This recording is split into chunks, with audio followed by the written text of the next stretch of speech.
नमस्कार दर्शकबिन हार्दिक स्वागत छ तपाईहरु सम्पूर्णलाई सपना अनलाइन टिभीमा।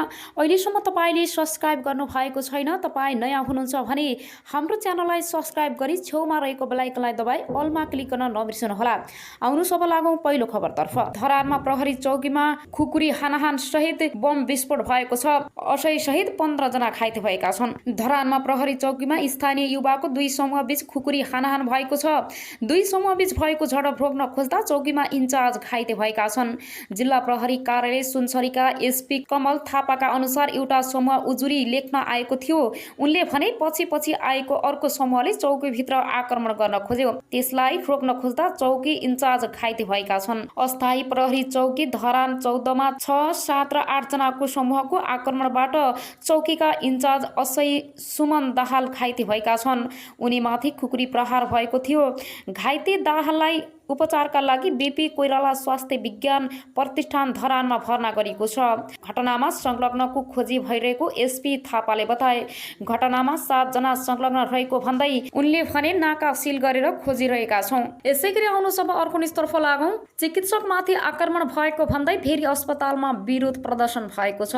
नेपालगञ्ज स्थित भेरी अस्पतालमा कार्यरत चिकित्सक र नर्समाथि भएको आक्रमणको विरोधमा स्वास्थ्य कर्मीहरू आन्दोलनमा उत्रिएका छन्। कोभिड बिरामीको उपचारमा खटिएका चिकित्सक तथा स्वास्थ्य कर्मीमाथि आक्रमण भएको भन्दै नर्सिङसँग बाँकेले शुक्रबार अस्पताल परिसरमै प्रदर्शन सुरु गरेको छ। भेरी अस्पतालमा उपचार दाङका दिल्ली रामको मृत्यु भएपछि आफन्तहरूले बिहीबार राति कोभिड वार्डमा खटिएका चिकित्सक र नर्सिङ स्टाफ लगायत दुर्व्यवहार गरेको अस्पतालले जनाएको छ। घटनापछि भेरी अस्पतालमा तनाव सिर्जना भएको छ। जेठ 4 गते भर्ना गरिएका रावतको अवस्था गम्भीर भएपछि चिकित्सकले भेन्टिलेटरमा राखेका थिए। अस्पतालका अनुसार रावतका छोरा भाइहरूले भेन्टिलेटरमा राखेपछि मृत्यु भएको भन्दै डाक्टर चन्द्र प्रकाश समूह र नर्सहरू अश्विनी गुरुङ र सदिच्छा गैरमाथि हातपात गरेका थिए। यसअघि विज्ञप्ति जारी गरी संघीय जिल्ला अध्यक्ष लक्ष्मी केसी ओलीले चिकित्सक र स्वास्थ्य कर्मीमाथि भएको आक्रमणले भत्सना गर्दै घटनाप्रति ध्यान आकर्षण भएको जनाएकी थिइन्। संघले घटनामा संलग्न दोषीलाई अविलम्बन कारबाही गर्न र आगामी दिनमा निर्भीकतापूर्ण काम गर्ने वातावरण मिलाउन माग गरेको छ। बिरामीका आफन्तले भने चिकित्सकको लापरवाहीले ज्यान गएको आरोप लगाएका छन्। त्यही आक्रोश उनीहरूले आयुसीमा प्रवेश गरी तोडफोड समेत गरेका थिए। घटना छानबिन गर्न स्थानीय प्रशासनले मध्यराती सहायक प्रमुख जिल्ला अधिकारी शंकर विष्टको आयोजकत्वमा समिति बनाएको छ। प्रहरीले घटनामा संलग्न 3 जनालाई नियन्त्रणमा लिएको छ। यसैगरी आउनु सब अर्को स्तरफ लागौं। प्रतिनिधि सभा विघटन सम्बन्धी मुद्दा सुनवाई गर्न प्रधान न्यायाधीशको नेतृत्वमा संवैधानिक इजलासमा भइरहेको छ। सर्वोच्च अदालतले प्रतिनिधि सभा विघटनको मुद्दाको सुनवाईका लागि संवैधानिक इजलास गठन गरेको छ। प्रधान न्यायाधीश चोलेन्द्र शमशेर जबरालको नेतृत्वमा गठित इजलासमा वरिष्ठ न्यायाधीश दीपक कुमार कार्की पनि छन्। त्यसैगरी न्यायाधीशहरू आन्दोलनमा भट्टराई, तेजबहादुर केसी र बम कुमार श्रेष्ठलाई पनि इजलासमा राखिएको छ। यसपटक प्रधान न्यायाधीश जबरालले आफ्नो कारबाहीमा असन्तुष्ट भएका वरिष्ठतम न्यायाधीश कार्कीलाई पनि इजलासमा राखेका छन्। कार्कीले सर्वोच्च अदालतभित्र विकृति विसङ्गति देखिएको भन्दै निरन्तर प्रश्न उठाइरहेका छन्। त्यसपछिको रोल क्रममा रहेका मीरा खड्का, हरिकृष्ण कार्की, विश्व भरम प्रसाद श्रेष्ठ र ईश्वर प्रसाद खतिवड़ालाई इजलासमा नराखी डाक्टर आन्दोलन मोहन भट्टराईलाई इजलासमा राखेका छन्। अनि भट्टराई पछिको रोल क्रममा रहेका अनिल कुमार सिंह, प्रकाशन सिंह राउत र सपना प्रधान मल्ललाई पनि इजलासमा राखेका छैनन्।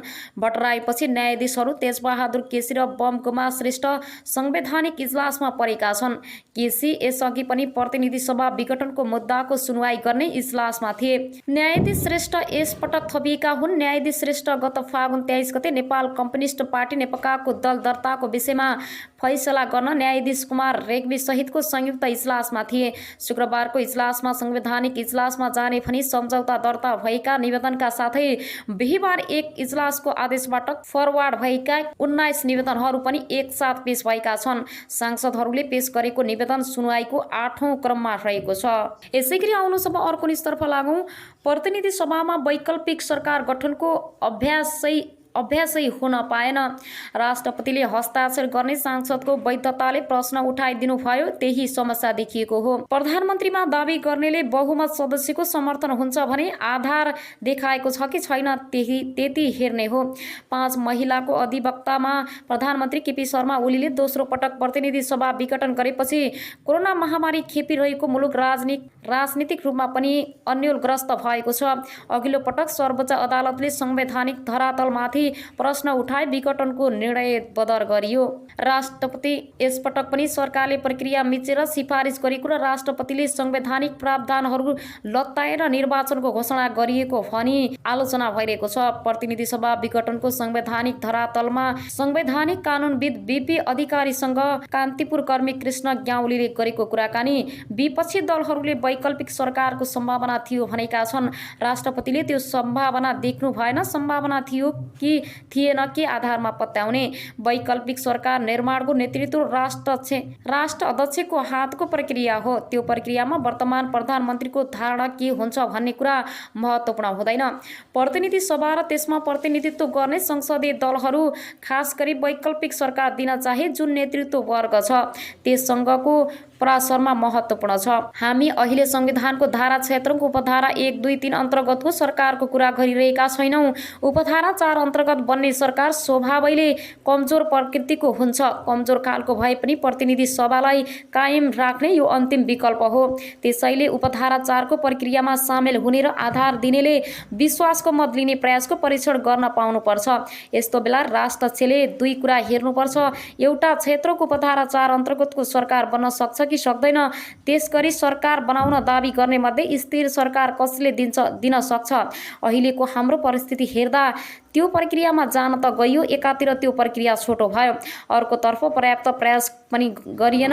अघिल्लो पटक असंवैधानिक कदम चालेको आरोप खोपेको सरकारले यसपटक सबै प्रक्रिया पुर्याएर विघटनको निर्णयमा पुगेको भनी गरेको दाबीलाई कसरी हेर्ने। संवैधानिक जिम्मेवारी अनुसार प्रधानमन्त्रीले विश्वासको मत लिनु पर्थ्यो, तर मौजुदा परिस्थितिमा विश्वासको मत लिन सक्दिन भन्ने उहाँहरूलाई लाग्यो। विश्वासको मत पाउन नसक्ने भएपछि समय किन खर्च गर्ने भन्ने दृष्टिकोण प्रधानमन्त्रीको रह्यो। उहाँले पहिलो पटक पनि विश्वासको मत लिन नसक्नु भएको हो, दोस्रो पटक आफैले हात उठाउनु भयो। यो अवस्थामा या त प्रधानमन्त्रीले मैले राजीनामा गरेँ वा त्यो सरकार हो भन्नु पर्थ्यो, तर उहाँले राजीनामा शब्द उच्चारण गर्नु भएनन्। यस्तो अवस्थामा राष्ट्रपतिले नै प्रधानमन्त्रीले विश्वासको मत लिन नसक्ने बताउनु भयो। त्यसैले राजीनामा सरह भएकाले अर्को सरकार गठन प्रक्रियामा जाउँ भन्नु पर्थ्यो, उहाँले त्यसो गर्नु भएन। धारा 76 मा सरकार गठनका विभिन्न प्रक्रिया छन्, ती प्रक्रिया प्रतिनिधि सभामा अभ्यास गरिरहनु पर्छ कि प्रधानमन्त्रीको सिफारिसमा राष्ट्रपतिबाट पुरा हुन्छ। प्रधानमन्त्रीले राजीनामा दिएको भए उहाँले विश्वासको मत नलिए पनि त्यो प्रक्रियामा आफू असफल भएको स्वीकार गर्नुभएको छ भने बुझिन्थ्यो। त्यसपछि विकल्पका रूपमा अरू सरकारको खोजी हुन्थ्यो। प्रधानमन्त्रीलाई उम्मेदवारका रूपमा लिनु पर्दैनथ्यो। हाम्रो संविधानमा संसदीय परम्पराका सबै कुरा उल्लेख छैनन्। बेलायतमा अलिखित परम्परालाई लिखित विषयवस्तुले स्पष्ट पार्छन्। हाम्रोमा त्यो कमी कमजोरी भयो। प्रधानमन्त्रीले जे गर्नुभयो त्यो असंवैधानिक होइन। राष्ट्रपतिको पनि त्यही होला। संसदीय संस्कृति अनुसार जुन कर्तव्य निर्वाह गर्नु पर्थ्यो त्यो दुवैबाट भएन। संस्कृति रहेन भने संसदीय सरकार निर्णय हुन सक्दैन। राष्ट्रपतिले जहिले पनि बलियो र स्थिर सरकार निर्माण डोबल गर्ने हो, बहुमतको सरकार बन्छ कि बन्दैन विचार पुर्याउने हो। राष्ट्रपतिले धारा 4 अनुसार सरकार बनाउने भनिदिनु भयो, त्यसमा पनि संयुक्त सरकारको दाबी आउन सक्थ्यो। बलियो र स्थिति सरकार जसरी बन्छ यसरी बनाउने नै संसदीय सरकार हो। उपधारा 2 सम्भव हुँदैन भने 4 को अनुसारको प्रक्रियाबाट पनि बलियो र दिगो सरकार बनाउन प्रयास गर्ने हो। पार्टीको नेतृत्व वा संसदीय दलको नेताका रूपमा प्रधानमन्त्री नियुक्त गर्ने प्रयास असफल भयो अनि कुनै कम्युनिस्ट नेतृत्व छ भने उसबाट प्रयास गरिनुपर्छ भन्ने हो। क्षमता र चरित्र छ भने दाबी गर्न सक्ने आधार दिएको हो। सम्बन्धित पार्टीको सहयोग लिएर म अगाडि आउन सक्छु भने जो कोही सदस्यले त्यो अधिकार पाएको हुन्छ। नियुक्ति दिनुपर्ने पनि त्यही वक्ताका लागि हो, नत्र हामीले संविधान धारा 4 को प्रावधान राख्नुपर्ने थियो। त्यसमा धेरै विधि प्रक्रियामा गएर अदालतमा प्रमाण पुर्याए जस्तो प्रमाण पुर्याउनु पर्छ भन्ने होइन। मानिलिऊ म सानो दलको नेता दाबी गरे मलाई नियुक्त गर्नुहोस्, मलाई ठूला दलहरूको समर्थन छ भनेर दाबी गरेपछि राष्ट्रपतिले त्यो आश्वासन लिखित छ दिनुहुन्छ भनी माग्न सक्नुहुन्छ। त्यो अवस्थामा म ल्याइदिन्छु भनेर ल्याउन दिने हो। सो सुनिश्चितता अनि विश्वस्त पार्ने आधार मात्रै विकल्पना गरिएको हो। यस्ता आधारहरू जसलाई राष्ट्रपतिले विश्वास गर्न सक्नुहुन्छ, विश्वास गर्न भनेको न्यायाधीशका रूपमा फैसला गर्न होइन। तत्कालको परिस्थितिमा मलाई यति कुराको विश्वास दिलाए म नियुक्त गर्छु भन्ने हो, बाँकी हेर्ने त प्रतिनिधि सभाले हो। मैले त नियुक्त गरेर सहजीकरण गरिदिने हो भनेर राष्ट्रपतिले भन्नुपर्छ। नियुक्तिको राजनीतिक वैधता हेर्ने अधिकार प्रतिनिधि सभाको हो। उपधारा 4 मा एकल सदस्यले दाबी मात्रै गर्ने हो, उसको पछाडि त म अरू दलहरूको पक्कै समर्थन हुन्छ भन्ने अनुमान गरिन्छ। नभए एउटा संसदले बहुमत पाउने परिकल्पना उपधारा 4 को हो र दलको समर्थन बिना त ऊ एक्लै विश्वासको मत जुटाउन सक्दैन। यसैगरी फेरि पनि तपाईहरूको माझमा नयाँ न्युजहरू ल्याएर उपस्थित हुने नै छु। सपना अनलाइन टिभीलाई लाइक, कमेन्ट, शेयर, सब्स्क्राइब गरी साथै छेउमा रहेको बेल आइकनलाई दबाई अलमा क्लिक गर्न नबिर्सनुहोला भन्दै अहिलेलाई भने तपाईहरूको माझबाट बिदा हुन चाहन्छु। हस्त नमस्ते।